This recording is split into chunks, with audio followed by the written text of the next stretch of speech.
गाड़ी धोके आई हमर बहिनी कैसे हम गाड़ी धोके आई हमर बहिनी बाटे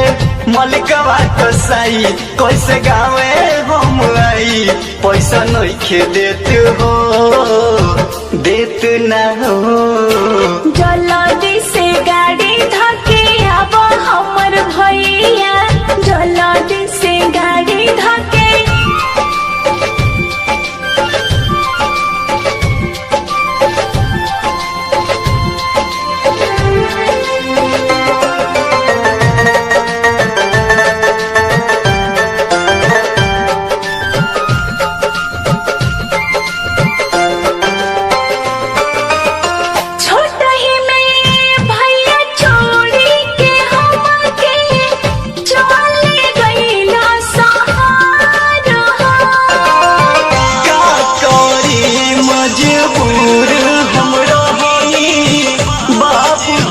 ले गईले छोड़ हो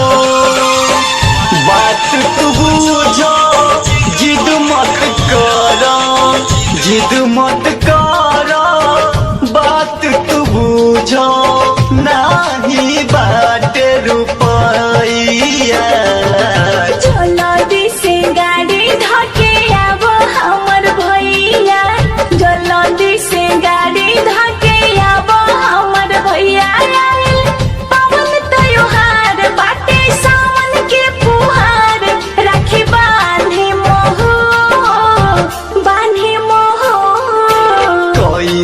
हम गाड़ी धके आई हमर बहिनी कैसे हम